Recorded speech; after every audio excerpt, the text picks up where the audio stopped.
ಧರ್ಮಸ್ಥಳ ಬುರುಡೆ ಪ್ರಕರಣಕ್ಕೆ ಇದೀಗ ಮತ್ತೊಂದು ಸ್ಫೋಟಕ ತಿರುವು ಸಿಕ್ಕಿದೆ. ಇಷ್ಟು ದಿನಗಳ ಕಾಲ ಚಿನ್ನಯ್ಯ ಜೈಲಿಗೆ ಹೋದ, ಅಲ್ಲಿಂದ ಜಾಮೀನು ಪಡೆದುಕೊಂಡು ಹೊರಗಡೆ ಬಂದ, ಇಷ್ಟಕ್ಕೆ ಕೇಸ್ ಎಂಡ್ ಆಗಿತ್ತು. ಆದರೆ ಇದೀಗ ಸ್ಫೋಟಕ ತಿರುವಿದು. ಬುರುಡೆ ಗ್ಯಾಂಗ್ ವಿರುದ್ಧ ಚಿನ್ನಯ್ಯ ಇದೀಗ ರೆಡ್ ಅರ್ಜಿಯನ್ನ ಸಲ್ಲಿಸಿದ್ದಾನೆ.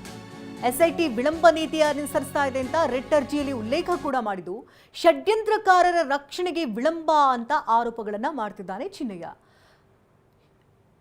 ಕಾನೂನು ಕ್ರಮ ಜರುಗಿಸ್ತಾ ಇಲ್ಲ ಅನ್ನುವಂತಹ ಆರೋಪಗಳನ್ನು ಮಾಡಿದ್ದಾನೆ. ಕಳೆದ 9 ತಿಂಗಳಾಯಿತು. 9 ತಿಂಗಳಾದರೂ ಕೂಡ ನನ್ನಲ್ಲಿಯೇ ಕೇಸ್ ಎಂಡ್ ಆಗಿದೆ ಹೊರತು ನಂತರದಲ್ಲಿ ಯಾವುದೇ ರೀತಿ ಬೆಳವಣಿಗೆಗಳಾಗಿಲ್ಲ ಅಂತ ಆತ ದೂರಿಟ್ಟಿದ್ದಾನೆ. ಇನ್ನು ಕ್ರಮ ಜರುಗಿಸಂತ ಎಸ್ಐಟಿ ನಡೆ ಮೇಲೆಯೇ ಅನುಮಾನಗಳನ್ನು ವ್ಯಕ್ತಪಡಿಸಿದ್ದು, 5 ವಿರುದ್ಧ ಅಂತಿಮ ಚಾರ್ಜ್ ಶೀಟನ್ನು ಸಲ್ಲಿಸಿಲ್ಲ. ಹೈಕೋರ್ಟ್ ರೆಡ್ ಅರ್ಜಿಯಲ್ಲಿ ಚಿನ್ನಯ್ಯ ಈ ರೀತಿ ಆರೋಪಗಳನ್ನು ಮಾಡಿದ್ದಾನೆ. ಎಸ್ಐಟಿ ಕಾನೂನು ಜವಾಬ್ದಾರಿಯನ್ನು ನಿಭಾಯಿಸುವುದಕ್ಕೆ ವಿಫಲವಾಗಿದೆ ಎನ್ನುವಂಥ ಆರೋಪಗಳನ್ನು ಮಾಡಿದ್ದು, ಉಜಿರೆ ವ್ಯಾಪ್ತಿಯಲ್ಲಿ ಕಸ ಸಂಗ್ರಹಣೆಯನ್ನು ಚಿನ್ನಯ್ಯ ಮಾಡ್ತಿರ್ತಾನೆ. ವಿಠಲ್ ಗೌಡ, ಮಹೇಶ್ ಶೆಟ್ಟಿ ತಿಮ್ರೋಡಿ, ಜಯಂತ್, ಗಿರೀಶ್ ಮಠಣ್ಣನವರ್, ಅಜಯ್, ಸಮೀರ್ ಈ ಎಲ್ಲ ಹೆಸರನ್ನು ಕೂಡ ಈಗ ರೆಡ್ನಲ್ಲಿ ಉಲ್ಲೇಖ ಮಾಡಲಾಗಿದೆ. ಜೊತೆಗೆ ನಟ ಪ್ರಕಾಶ್ ರಾಜ್ ಹೆಸರು ಕೂಡ ಇದರಲ್ಲಿ ಉಲ್ಲೇಖ ಆಗಿದೆ. ಇನ್ನು ವಿಠಲ್ ಗೌಡನ ಪಾತ್ರ ಏನು ಅಂತ ನಾವು ನೋಡ್ತಾ ಇದ್ದೇವೆ. ಮಹೇಶ್ ಶೆಟ್ಟಿ ತಿಮ್ರೋಡಿ ಮನೆಗೆ ಈತನನ್ನ ಚಿನ್ನಯ್ಯನನ್ನ ಕರ್ಕೊಂಡು ಹೋಗಿರ್ತಾನೆ ವಿಠಲ್ ಗೌಡ ಮೂಲಕವಾಗಿ ಮಹೇಶ್ ಶೆಟ್ಟಿ ತಿಮ್ರೋಡಿಯ ಪರಿಚಯ ಆಗಿರುತ್ತೆ.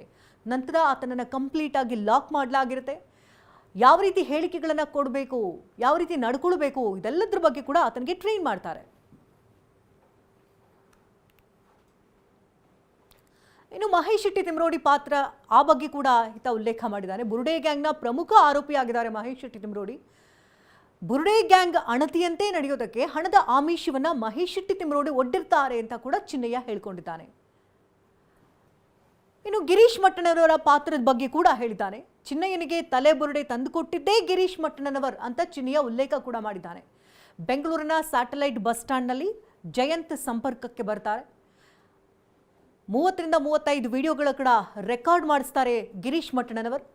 ಯಾವ ರೀತಿ ಹೇಳಿಕೆಗಳನ್ನು ಕೊಡಬೇಕು, ಯಾವ ರೀತಿ ಸಂಚಲನ ರೂಪಿಸಬೇಕು, ಇದೆಲ್ಲದರ ಬಗ್ಗೆ ಕೂಡ ಗಿರೀಶ್ ಮಠಣ್ಣವರು ಪ್ಲಾನ್ ಮಾಡಿರ್ತಾರೆ. MD ಸಮೀರ್ ಹಾಗೆ ರಾಂಪೇಜ್, ಕುಡ್ಲಾ ರಾಂಪೇಜ್ ಚಾನಲಲ್ಲಿ ಅಜಯ್, ಈ ಯೂಟ್ಯೂಬ್ ಚಾನೆಲ್ಗಳು ಇದನ್ನು ಕಂಪ್ಲೀಟ್ ಆಗಿ ರೆಕಾರ್ಡ್ ಮಾಡಿಕೊಂಡಿವೆ ಅನ್ನುವಂಥ ಅಂಶಗಳನ್ನು ಕೂಡ ಉಲ್ಲೇಖ ಮಾಡಿದ್ದಾನೆ.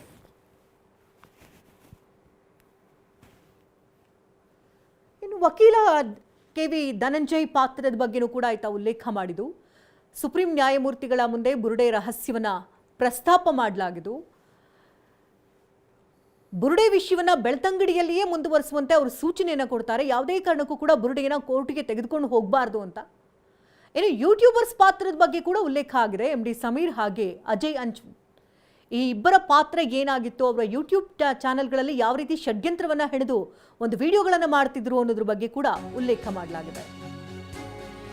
ಇನ್ನೊಂದು ವಿಷಯ ಅಂತ ಅಂದ್ರೆ, ಈಗ ಈ ಚಿನ್ನಯ್ಯ ರಿಟ್ ಅರ್ಜಿಯಲ್ಲಿ ಬಹುಭಾಷಾ ನಟ ಪ್ರಕಾಶ್ ರಾಜ್ ಅವರ ವಿಚಾರವನ್ನು ಕೂಡ ಪ್ರಸ್ತಾಪ ಮಾಡಿದ್ದಾನೆ. ಪ್ರಕಾಶ್ ರಾಜ್ ನಾನು ಮಾತಾಡಿದ್ದೆ ಅವ್ರ ಹತ್ರ ಫೋನಲ್ಲಿ. ಗಿರೀಶ್ ಮಠಣ್ಣ ಅವ್ರು ಹೇಳ್ದಂಗೆ ಕೇಳು, ನಾಡ್ದು ಬರ್ತೀನಿ, ನಿನ್ನ ಬಿಗಿಯಾಗಿ ನಾನೇನೋ ಹಿಡ್ಕೊಳ್ತೀನಿ ಅಥವಾ ಅಪ್ಪುಗೆ ಕೊಡ್ತೀನಿ, ಈ ಥರ ಎಲ್ಲ ಏನೋ ಹೇಳಿದ್ರು ಅಂತ ಹೇಳ್ಕೊಂಡ್ಬಿಟ್ಟು. ಈಗ ಆ ವಿಚಾರವಾಗಿ ಪ್ರಕಾಶ್ ರಾಜ್ ಟ್ವೀಟ್ ಮಾಡಿದ್ದು, ಸುಖ ಸುಮ್ಮನೆ ಇದರಲ್ಲಿ ನನ್ನನ್ನು ಸಿಕ್ಸುವಂಥ ಕೆಲಸ ಆಗ್ತಾ ಇದೆ. ನಾನು ಇದಕ್ಕೆ ಸಂಬಂಧಪಟ್ಟ ಹಾಗೆ ಮಾಧ್ಯಮ ಮಿತ್ರರ ಮುಂದೆ ಬಂದು ಎಲ್ಲವನ್ನ ಕೂಡ ಸ್ಪಷ್ಟಪಡಿಸ್ತೀನಿ ಅಂತ ಹೇಳಿದ್ದಾರೆ. ನಾನು ಆಗ್ತಾನೆ ಹೇಳಿದಾಗೆ ಇದು ಬಹಳ ಗಂಭೀರವಾದಂಥ ಆರೋಪ ಪ್ರಕಾಶ್ ರಾಜ್ ಅವ್ರ ವಿರುದ್ಧವಾಗಿ ಮಾಡಿರುವಂಥದ್ದು. ಇದು ಭಾಳ ಷಡ್ಯಂತ್ರ ಇತ್ತ ಏನೋ ಎತ್ತ ಅನ್ನುವಂಥದ್ದು ಈಗ ಗೊತ್ತಿಲ್ಲ. ಈಗ ಚಿನ್ನಯ್ಯ ಇಷ್ಟೊಂದು ಉಲ್ಟಾ ಹೊಡೆದಿರೋದು ನೋಡಿದ್ರೆ ಅದ್ಯಾಕೆ ಅಷ್ಟೊಂದು ಉಲ್ಟಾ ಹೊಡೆದು ಅದ್ರ ಬಗ್ಗೆನೂ ಕೂಡ ತನಿಖೆ ಆಗಬೇಕಿದೆ. ಮುಂಚೆ ಈ ಟೀಮ್ ಜೊತೆ ಇದ್ದವನು ಹೆಂಗೆ ಆ ಟೀಮಿಂದ ಹೊರಗೆ ಬಂದ, ಯಾಕೆ ಈ ಮಟ್ಟಿಗೆ ಉಲ್ಟಾ ಹೊಡೆದಿದ್ದಾನೆ ಅನ್ನುವಂಥದ್ದು ವಿಚಾರ ನಂಬರ್ 1.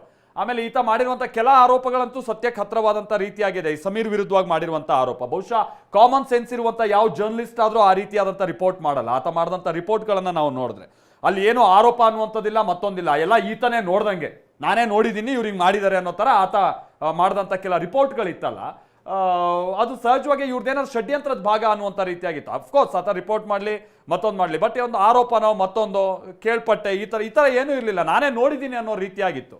ಹಾಗಾಗಿ ಇದೆಲ್ಲ ಆ ಷಡ್ಯಂತ್ರದ ಭಾಗನ ಅನ್ನುವಂಥ ರೀತಿಯಾದಂಥ ಗುಮಾನಿ. ಅದಕ್ಕೆ ತಕ್ಕಾಗೆ ಚಿನ್ನಯ್ಯ ಕೂಡ ಅದೇ ರೀತಿಯಾದಂಥ ಕೆಲ ಆರೋಪಗಳನ್ನು ಯೂಟ್ಯೂಬರ್ಸ್ಗಳ ವಿರುದ್ಧವಾಗಿ ಮಾಡಿರೋದ್ರ ಜೊತೆಗೆ ಪ್ರಕಾಶ್ ರಾಜ್ ವಿರುದ್ಧವಾಗಿ ಮಾಡಿರೋ ಕಾರಣಕ್ಕಾಗಿ ಅವರು ಕೂಡ ಈಗ ಸ್ಪಷ್ಟನೆಯನ್ನು ಕೊಡಬೇಕಿದೆ, ಕೊಡ್ತೀನಿ ಅಂತ ಹೇಳಿದ್ದಾರೆ.